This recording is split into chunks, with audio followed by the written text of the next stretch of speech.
خدا کی قسم اگر ماں شریف ہوتی تو تو کافر ہو کر بھی کبھی آمنہ کے لال کو گالی نہیں دے سکتا تھا، اس لیے کہ ماؤں کے دودھ کی شرافت ان کی بے ادبی سے انسان کو روک دیتی ہے۔ چاند پہ تھوکنے سے چاند کا کوئی بگڑتا ہے؟ رسول اللہ کو گالی دینے سے حضور کا کچھ بگڑتا ہے؟ لیکن وہ بتاتا ہے کہ میں ہوں کس کا، میں ہوں کس کا، کہ حضور علیہ السلام کو گالی دی گئی، گستاخی کی گئی، ہمیں کیا کرنا چاہیے؟ مسلمانوں، اگر آپ ویڈیو پر آ گئے ہو تو یہ ویڈیو پورا دیکھیں۔ سید امین القادری نے گستاخ رسول کو ایسا کرارا جواب دیا ہے جسے سن کر آپ کا دل خوش ہو جائے گا اور گستاخ رسول کی حقیقت پتہ چلے گی، اس کی اوقات پتہ چلے گی اور اس کی سچائی پتہ چلے گی۔ بہت ساری باتیں ہیں جو آپ کو معلوم ہوگی، اس لیے دوستو یہ ویڈیو آخر تک دیکھیں، ہمیں اور آپ کو یہ ویڈیو دیکھنا بھی ضروری ہے۔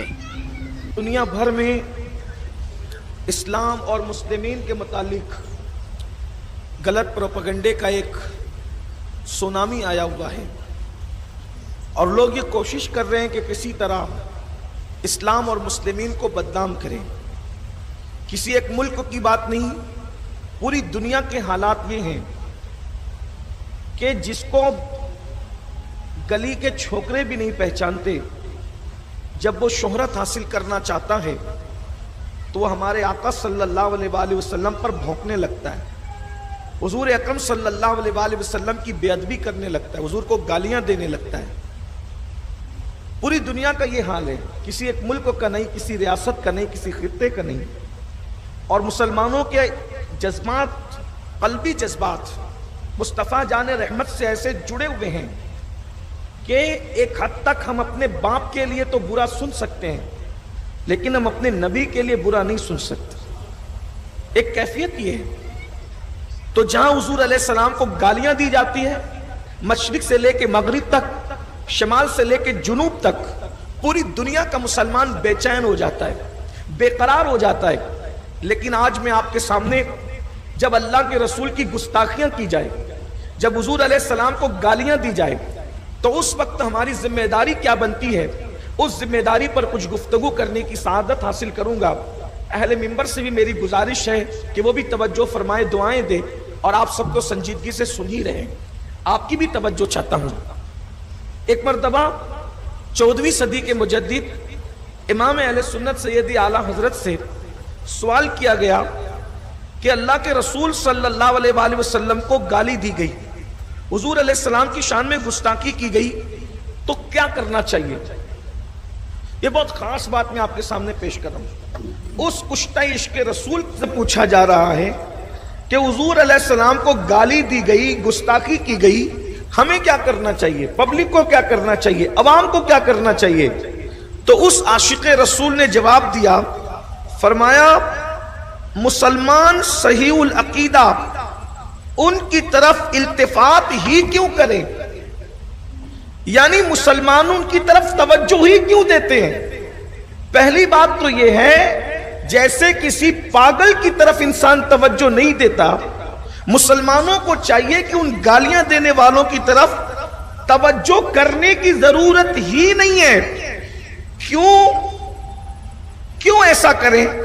اس لیے کہ ایسوں کا علاج یہی ہے، ان کا علاج یہ ہے کہ جب ان کے سامنے ہو تو خاموش رہو، ان کے سامنے ہو تو خاموشی بہتر ہے، اور اگر وہ سامنے نہ ہو تو ان کی فراموشی بہتر ہے۔ جملے کے ادیبانہ رنگ پر آپ کی توجہ چاہتا ہوں۔ فرمایا ان کی طرف تمہیں توجہ دینے کی ضرورت نہیں ہے، ان کی طرف آپ توجہ نہ دیں۔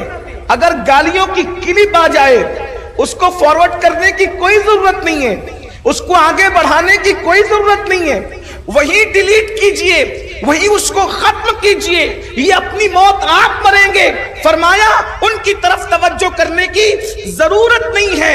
علاج ان لوگوں کا یہ ہے، اگر وہ سامنے ہو تو خاموشی ہے، اور اگر وہ پیٹ پیچھے ہو تو فراموشی ہے، ان کو بھول جاؤ۔ اب اس کے بعد پھر کیا ان کا علاج کرنے کا؟ اب کیا کریں؟ فرماتے ہیں اٹھتے بیٹھتے ہر وقت ہر حال میں اپنے محبوب بے مثال کا ذکر پاک اتنا زیادہ گرم و جوشی سے کرو کہ مخالف خود ہی آگ میں، حسد کی آگ میں جل کر کے ختم ہو جائے۔ علاج کتنا بہتر ہے کہ اپنے نبی کا ذکر اتنی کثرت سے کرو، اتنی کثرت سے کرو، اتنی گرم جوشی سے کرو کہ بچہ بچہ ذکر مصطفیٰ سے اپنی زبان کو تر کر لے۔ اٹھے تو ذکر مصطفیٰ، بیٹھے تو ذکر مصطفیٰ، لیٹے تو ذکر مصطفیٰ۔ ذکر مصطفیٰ اتنا کثرت سے ہو کہ اگر تمہارے گھر میں ختنہ کی محفل بھی ہو تو ناچ گانا نہیں ہونا چاہیے بلکہ ذکر مصطفیٰ کی محفل ہونا چاہیے۔ اگر تمہارے گھر میں شادیاں ہو تو بھی ذکر مصطفیٰ کی محفل ہونی چاہیے۔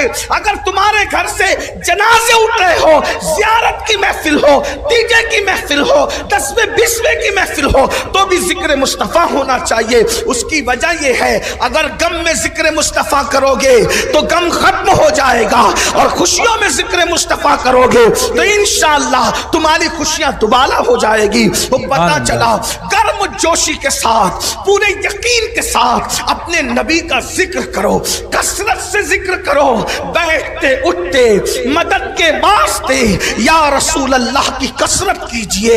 شرک ٹھہرے جس میں تعظیم حبیب، اس برے مذہب پہ لعنت کیجئے چرچا انہی کا صبح و شام، جانے کافر پر قیامت کیجئے۔ آئیے اب ہم بھی گرم و جوشی کے ساتھ، مردوں کی طرح نہیں سننا، گرم جوشی کے ساتھ اب اپنے محبوب کا ذکر کرتے ہیں۔ سبحان اللہ، سبحان اللہ۔ گرم جوش، جواب تو دشمنان رسول کا یہی ہے نا، کیونکہ جب ایک بدبخت نے اللہ کے رسول کو گالی دی، جب ایک بدبخت نے، یعنی یہ گالیوں کا سلسلہ آج کا نہیں ہے، پرانا ہے، حضور علیہ السلام کے ظاہری دور سے ہے۔ جب ایک بدبخت نے، توجہ فرمائیں، اگر توجہ حیدرآباد کے عاشقوں کی تو میں عرض کروں، کیا ایک بدبخت نے اللہ کے رسول کو گالی دی تو آقا نے صحابہ سے فرمایا تم میں کون ہے، تم میں کون ہے جو میری طرف سے اس بدبخت کو جواب دے؟ تم میں کون ہے جو میری طرف سے اس بدبخت کو، کیونکہ اس بدبخت نے جو گالی دی تھی وہ اشعار کی شکل میں دی تھی، تو آقا نے وہ کون ہے اس کا جواب دے؟ ایک صاحب کھڑے ہوئے اور وہ بڑے نرم مزاج تھے، تو انہوں نے بہت ٹھنڈے ٹھنڈے انداز میں جواب دینا شروع کیا، اس لیے کہ گالی تو گرم جوشی سے دی گئی تھی اور جواب ٹھنڈا ٹھنڈا دیا جا رہا تھا۔ حضور نے فرمایا تم بیٹھ جاؤ، آقا نے فرمایا تم بیٹھ جاؤ، اور پھر فرمایا کون ہے جو گالی کا انداز ہے اس کے مطابق جواب دے گا؟ تو پھر حضرت سیدنا حسان بن ثابت کھڑے ہوئے اور اتنا کرارا جواب دیا، اتنا سخت جواب دیا کہ حضور نے خوش ہو کے کہا اللہم اجد الحسان بروح القدس، جب تک حسان میری طرف سے جواب دیتا رہے گا اللہ تو جبریل کے ذریعے سے اس کی مدد فرماتا ہے۔ سبحان اللہ، سبحان اللہ، سبحان اللہ۔ گرم جوشی بھی کوئی چیز ہے، ہاں جب ماں کو گالی دی جاتی ہے تو آدمی گرم ہو جاتا ہے، جب رسول اللہ کو گالیاں دی جائے تو پھر حضور علیہ السلام کا ذکر گرم جوشی سے، اور پھر کیوں نہ کریں؟ ہمارے آقا تو ہیں ہی ایسے، ہمارے سرکار تو واللہ ان جیسا کوئی ہو تو لا کے بتاؤ نا۔ لوگ ان کو گالیاں دیتے، مجھے حیرت ہے، اور میں تو لوگوں کو کہتا ہوں، پورے ہندوستان میں، پوری دنیا میں لوگوں کو کہتا ہوں، بھائیو کوئی ضروری نہیں ہے کہ دوسرے مذہب کا ہر آدمی رسول اللہ کو گالی دے، نہیں، ہر غیر مسلم حضور کو گالی نہیں دیتا اور دے بھی نہیں سکتا۔ غیر مسلم گالی دیتے یہ ضروری نہیں ہے، بلکہ ہمارے نبی کو گالی صرف وہی دیتا ہے جس کا باپ ایک نہیں ہوتا اور اس کی ماں نیک نہیں ہوتی۔ حضور کو جو گالی دیتا ہے وہ حضور کا کیا بگاڑتا ہے؟ چاند پہ تھوکنے سے چاند کا کوئی بگڑتا ہے؟ رسول اللہ کو گالی دینے سے حضور کا کچھ بگڑتا ہے؟ لیکن وہ بتاتا ہے کہ میں ہوں کس کا، میں ہوں کس کا۔ جب گالی دی ایک شخص نے، اس کا نام تھا ولید ابن مغیرہ. یہ میں کوئی جذبات کی بات نہیں کر رہا ہوں. ولید ابن مغیرہ اس نے گالی دی تو اللہ نے اس کے 10 عیب گنائے قرآن میں. سورہ نون والقلم کے اندر 9 گنائے تو وہ سب جانتا تھا کہ یہ سارے عیب میرے اندر موجود ہے، کیونکہ انسان اپنے آپ کو بہتر جانتا ہے. اپنے آپ سے بہتر کون جانتا ہے؟ تو پھر اس کے بعد 10واں عیب جو گنایا تو قرآن نے کہا اُتُلِّمْ بَعْدَ ذَلِكَ زَنِيمٌ، محبوب جس نے تجھے گالی دی ہے پیارے، وہ تو اپنے باپ کا بیٹا ہی نہیں ہے.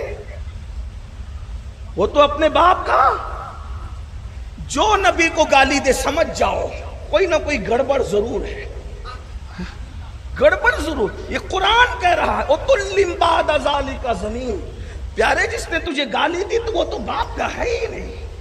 تو وہ دوڑتے دوڑتے گیا اور اپنی ماں کے سینے پہ لات مار کے اسے زمین پہ گرا دیا.